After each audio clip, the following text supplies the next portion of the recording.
parakeets in the United States, over 5 million parakeets in the United States, and they're the third most popular pet after dogs and cats. We're going to talk about that and other fun parakeet facts while I draw this little check this morning. So let's just turn the page and get started. Good morning, good morning, good morning. It is 5:30 in the morning on a Sunday morning. It is Sunday morning. That means that it is Apple Fritter Day. So happy Apple Fritter Day. What? There's a lot of detail on that. There is. We're going to do essence of parakeet today. I'm going to go and see if the Apple Fritter place is open today. A lot of things are closed. We are experiencing freezing weather today, and we don't have the infrastructure to deal with it. We don't have sand trucks. We don't have sufficient heat. Most of our efforts are to disperse heat here. They don't even really insulate the houses here. If you want insulation in your house, you have to go back and figure out how to do that a different way, because when they build them, they insulate them from the heat. They don't insulate them from the cold. And so if you want cold insulation, you have to go back and figure out how to do that some other way, because it doesn't really come with your house. Kids don't own coats. We joke, everybody in the country says, oh no, it's going to be 40 degrees in Houston. They've already canceled schools. And everybody in the country laughs about that until you realize that the kids have to sit at the bus station and nobody owns a coat. But anyway, last night, I started saying I'm going to go see if they're open, and if they're open, I'm going to reward them by purchasing an apple fritter after the show. I don't know if they'll be open, but last night there was no heat in the studio, and I went upstairs and made all my notes and didn't set anything up on the computer. So I appreciate everybody's patience this morning. But here we are, drawing a parakeet. On Sunday mornings, I like to do a little thing where we pull a random object out of the random object randomographer, a toy out of the toy box, if you will, and I like to draw it, and I like to talk about it. Good morning, Pamela. I like to draw it, and I like to talk about it. And this morning's toy is a parakeet. Rick says they have 2 inches of snow and 9 degrees. 2 inches of snow and it's 9 degrees. And I bet you guys are bundled up nice and toasty in the house. I'll tell you what, I have a pair of sweatpants on under my jeans, and I have a t-shirt, a long sleeve t-shirt and a sweatshirt on. And I have and when the camera turns on me, you can see I'm wearing a fuzzy blanket. Here, let me just show you. I have a fuzzy blanket and I have a hat.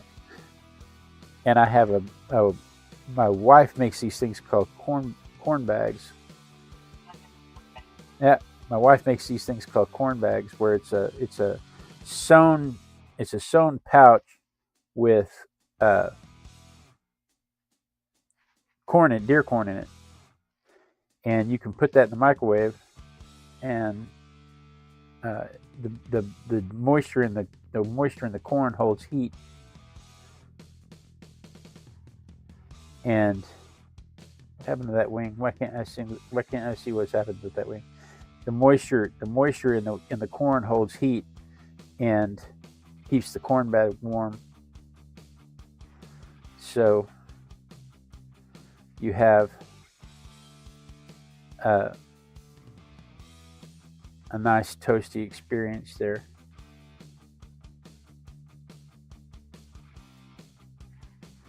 Yeah, I could go a long ways with that pencil, but I think it's going to distract me. I think I need to move the pen. Hi, Claudia. I'm hot, Rick. I'm hot everywhere. I'm covered up, but everywhere that's exposed is cold.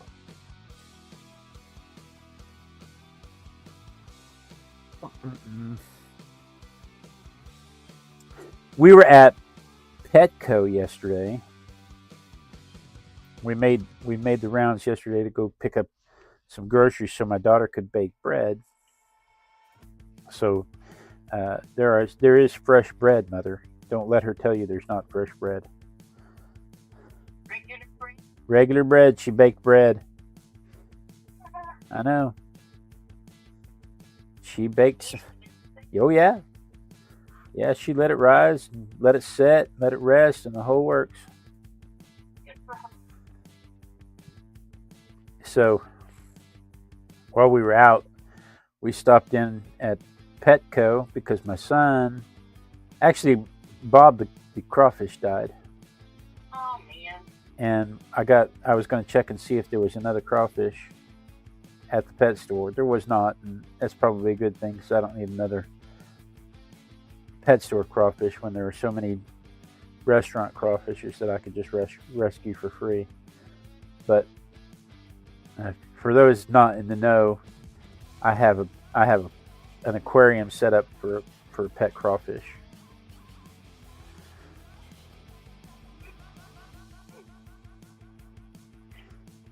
And we stopped at Petco, and my son has been interested in keeping birds for a couple of years now. He's talked about it. And yesterday he met a young lady at the store who had just purchased a parrot. I think it was a parrot. I'm not real sure. It was a little green bird, looked like a parrot. It's what I would have called a parrot. It wasn't a parakeet. It was too big for that. But anyway, she had purchased one, and she worked at the store, and her bird was flying free around the shop, and made it a good moment for discussion for him to talk about the things you need to do to keep a parrot. And he's excited. He wants a bird so bad he can taste it. And my only problem is these things live 80 years. You're talking about a 16-year-old making a commitment to keep an 80-year-old bird. And I'm trying to point out to him, I said, you don't understand. This is worse than marriage. This is not 30, 40, 50, 60 years. This is 80 years. You're going to pass this thing off to your grandkids. You have to make sure, excuse me just a second. You have to make sure that it is looked after in your will, because you are already 16. 80 years from now, you'll be 96. What's he gonna do when he goes to field work? Yeah, what's he going to do when he goes to basic training? Exactly. Who's going to look after this bird? Who's going to look after this bird when he's deployed? He's talking about joining the Marines. He wants to join the Marines as a medic. Well, he wants to join the Navy as a green medic, which means he'll be deployed with Marines as a medic, but he'll be in the Navy. That's what he wants. That's what he's considering right now. And when he's deployed, somebody's got to look after his bird, because he's not going to be able to take his bird on ship with him.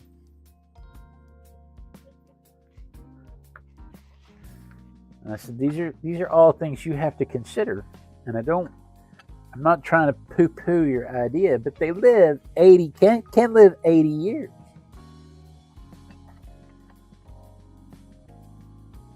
So that's all stuff you have to consider when you're going to commit to a parakeet or a parrot. You have to remember their lifespan is forever.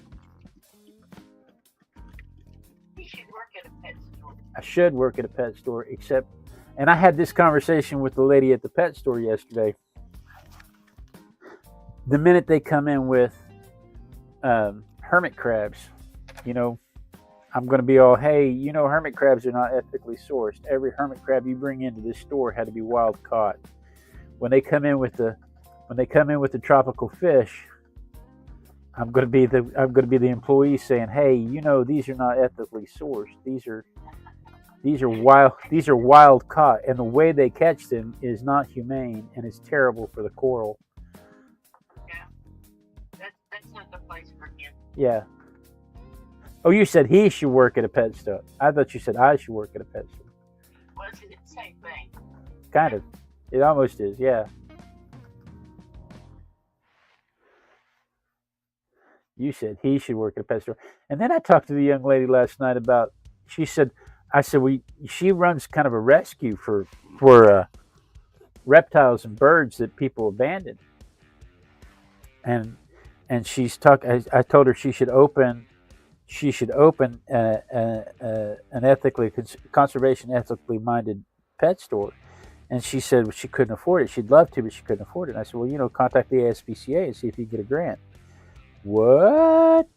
Yeah, contact the ASPCA, see if you get a grant. I'm sure they have grants for that kind of stuff. Uh, Contact the ASPCA for a grant. File for a 501c3. When you file for a 501c3, you make it where all these people that want to help you can donate money and have it be tax deductible. Get you a 501c3. Start working on that now. You're young. Start working on that now. And she said, I didn't even think about that. And I said, have ChatGTP write your grant proposal for you. You have an expert grant writer right there at the tip of your fingertips. I didn't think about all that stuff. Thank you so much. And she's all excited about how she's gonna start working to open a pet store where she knows the animals are ethically treated. So it started with, she's talking about how the birds don't get socialized when she goes on vacation. If she has the weekend off or anything like that, the whole weekend the birds don't get socialized, and that's horrible for the birds, especially when you want to go to make the birds look like they're ready to be in somebody's home. They have to appear to be pet ready, which means they have to be handled. And if nobody's handling them, then the birds aren't being socialized.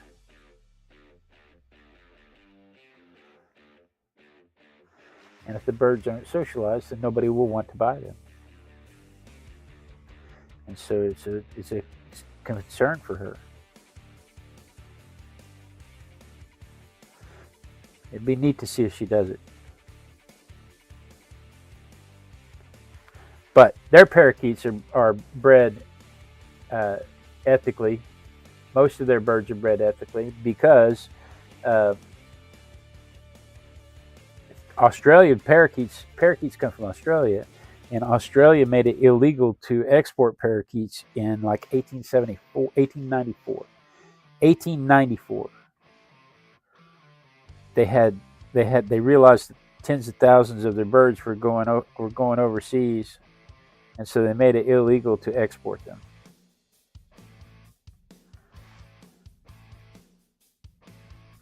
Which, good on you, mate. That's good effort right there. But they made that decision in 1874. In 1728.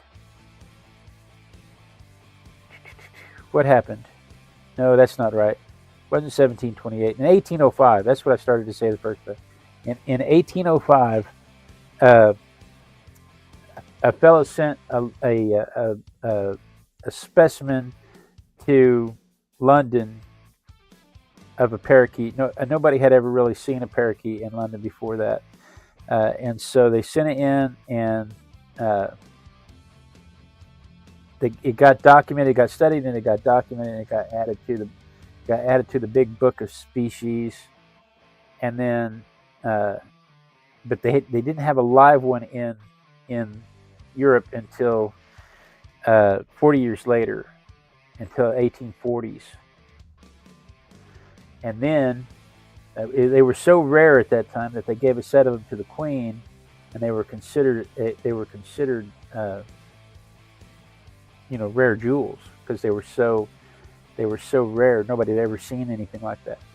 But by 1860, They were bringing in 2,000 birds a day, and so in London, just into London, they were bringing in 2,000 birds a day just to London, and so Australia made it illegal by 1874. Australia made it illegal to export parakeets. Let me dry this real quick. My corn bag is falling. I got my corn bag between my shoulder blades, and when I leaned forward to get my hair dryer, my corn bag started falling, and I don't want to be cold. So, all right, let me dry this real quick.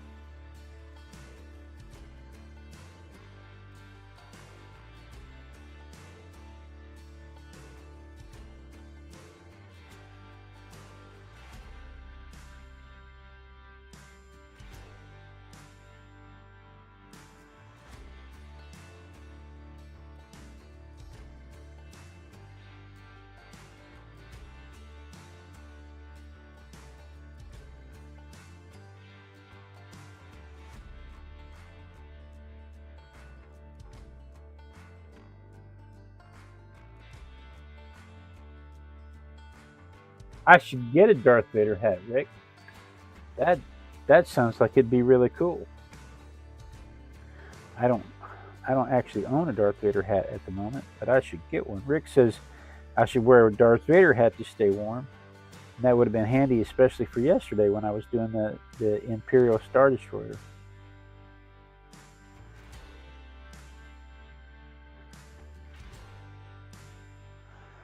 I missed some spaces, and I realized after the fact that I missed them. So let me, one more again, boys, one more again.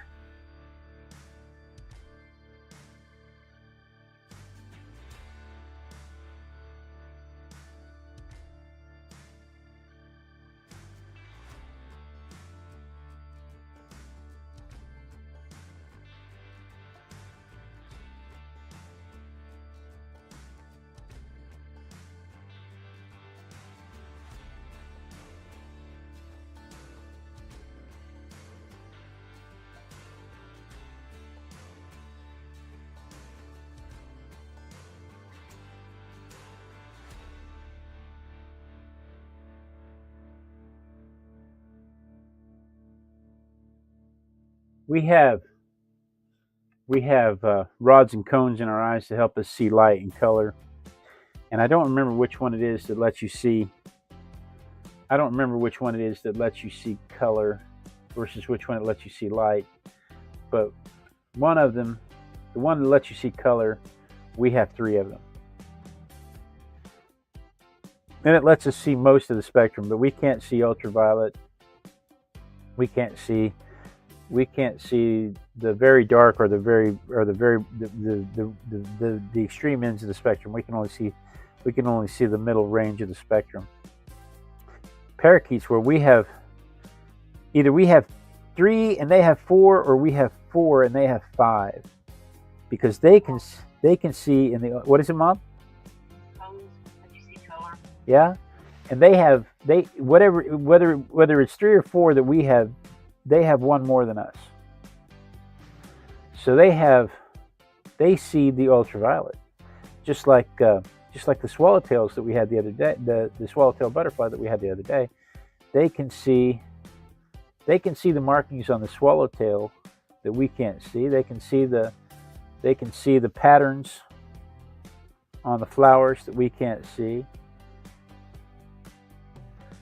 They can see our stripes.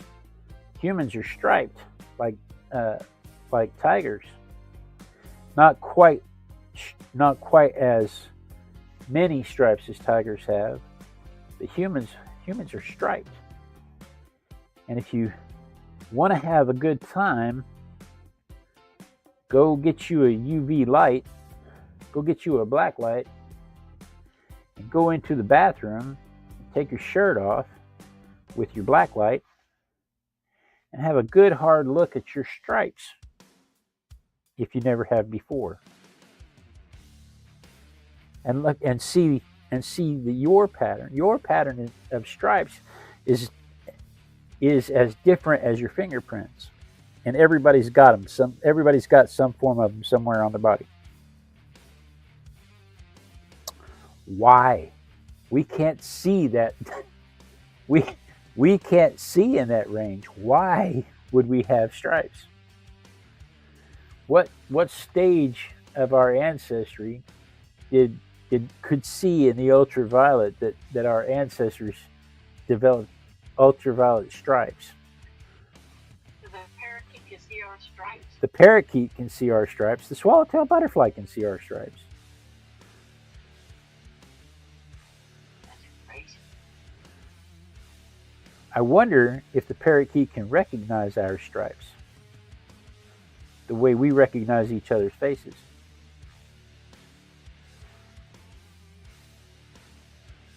But in all seriousness, go get you a blacklight from Walmart.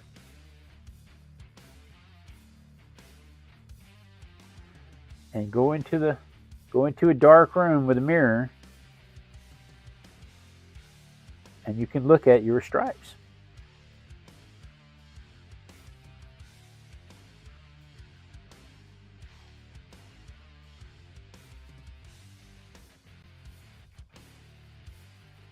The parakeets can see that. They see the UV light range.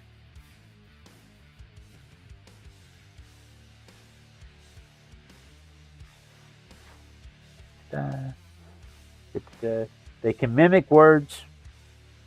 There's argument to this day as to whether they understand what they're mimicking, because there are people who will argue to the bitter end that bird knows what he said when he told my wife this, that, or the other thing. There are people who will argue that to the end of their days, because when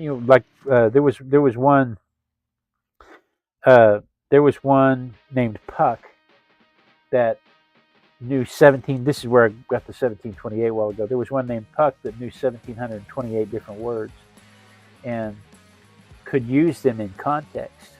He could put them together in phrases. He could put them together in phrases in context. And the Guinness Book of World Records sent 20 some odd people to watch the bird for 31 hours while they recorded everything the bird said for 31 hours to prove the number of words that he knew and what he was saying. But Puck has the world record.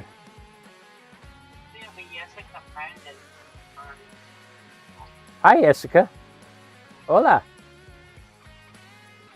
Bienvenido. Afortunadamente no habla en español en live stream, pero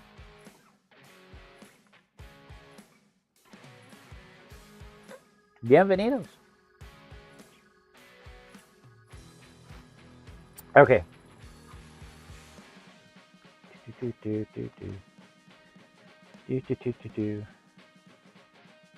Let's see, what else was I going to say?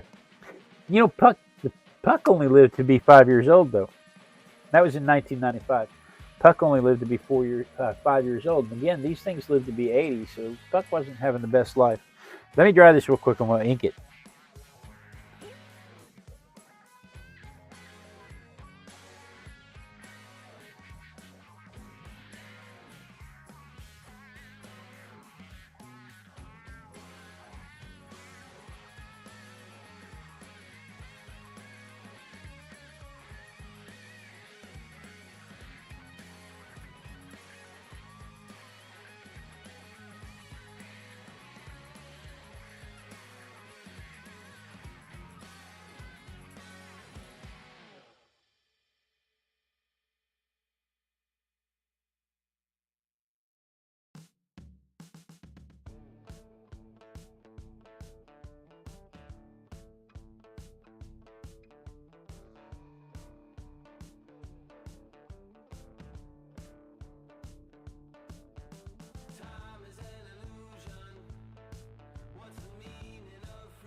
Rick says I'm a 72-year-old man with sagging skin. I'm not going to take my shirt off. Thank you very much.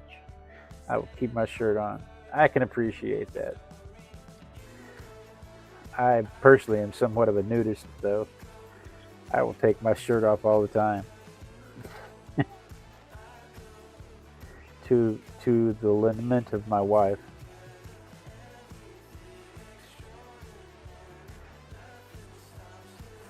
I was like, really? I've got stripes? And I ran to the bathroom. We have a black light. I ran to the bathroom.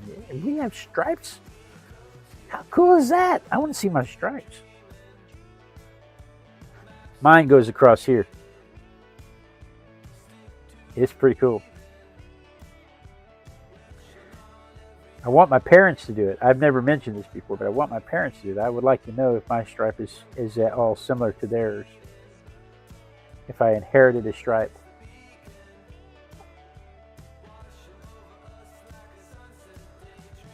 If I inherited my stripes from my stripe pattern from one of them, or if they are truly like fingerprints, where your stripes are truly your own, and your parentage makes no difference to the quality of your stripes, to the quality is not the right word, to the positioning of your stripes. That would be interesting to find out. Not interesting enough for me to go take a black light to my parents, but interesting enough to think about, to speculate. More of a theoretical curiosity. Morning, Claudia. I didn't see you sneak in. You've probably been here the whole time. Yep. I'm sorry. I missed you. I don't think I've even addressed you this morning. I saw Rick and my mom and dad while I was trying to set everything up, and I saw Pamela, and I haven't looked back up at the screen, so I missed you, and I'm sorry. Rick says he thinks y'all wouldn't be too eager to look at yourselves in the mirror.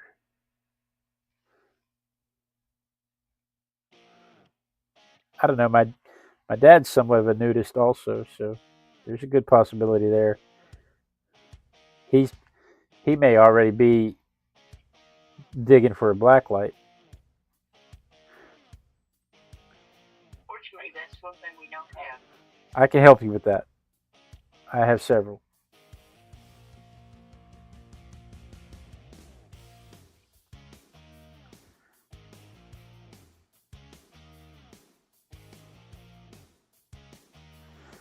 I can help you there.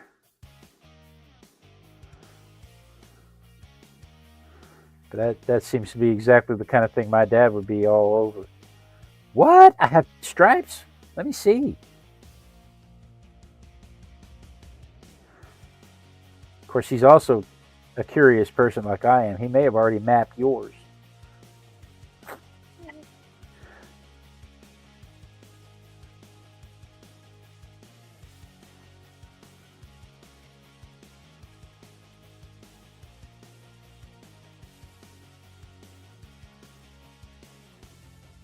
I didn't know parrots talk. Yes. Yes. They are from the Australian outback, and it's an interesting thing. Normally, they flock in numbers of 6 to 100 birds, but in the rain seasons, they will flock in the millions, and they will breed. They're opportunistic breeders, which is what makes them so good for domestication and pets. They were so easy to breed outside of their natural habitat,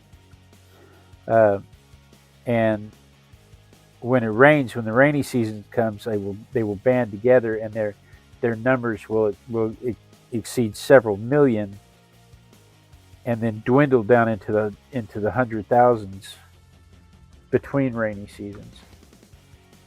But yeah, they're fabulous mimics. They learn words. They learn to speak.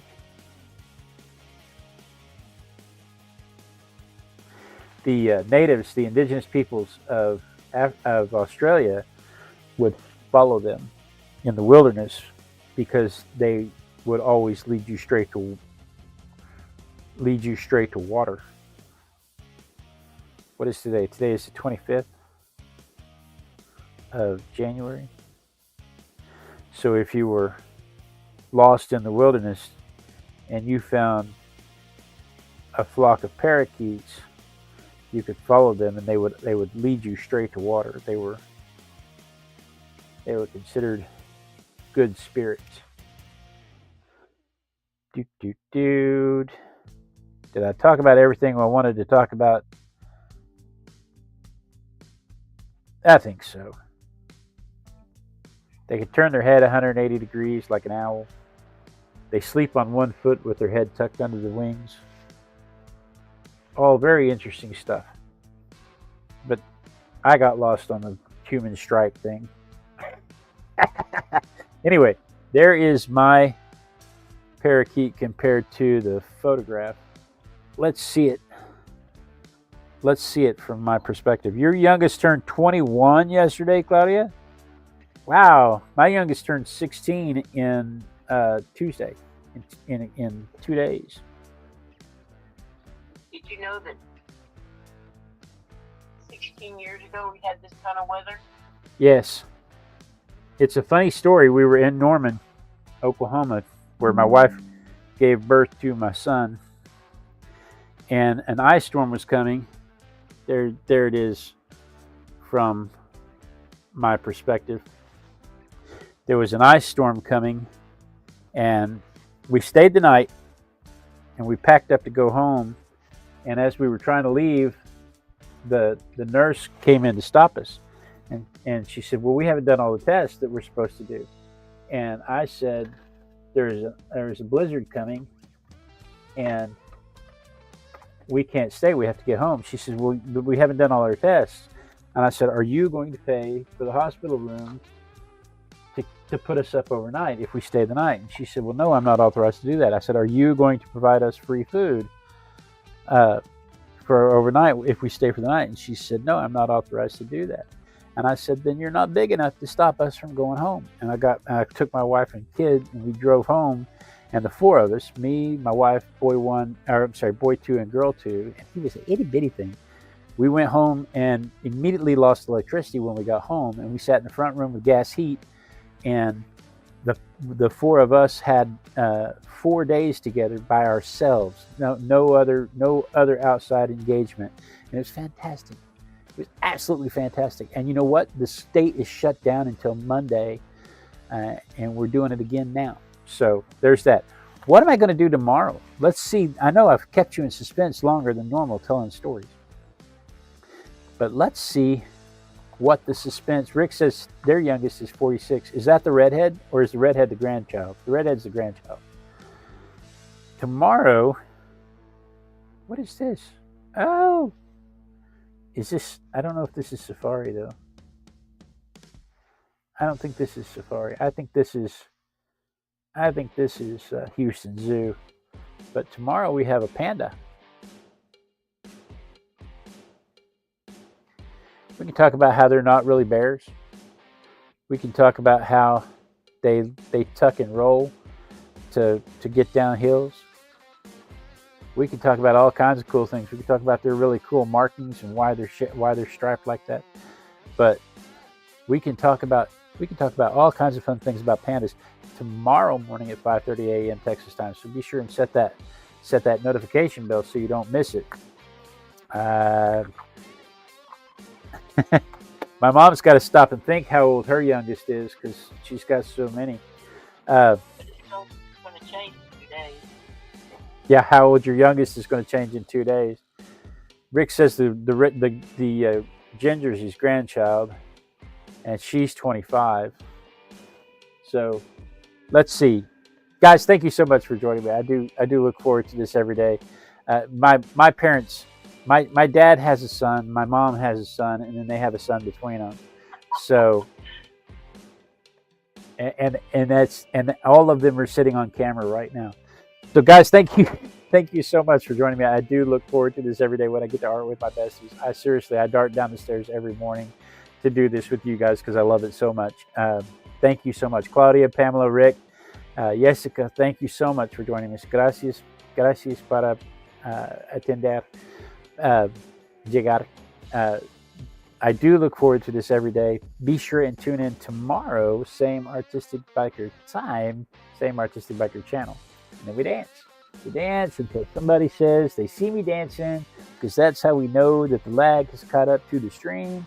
We know that you get a chance to click the clicky thingies this way if you're on the horizontal, or this way if you're on the vertical. It gives you a chance to ask any questions if you have any questions.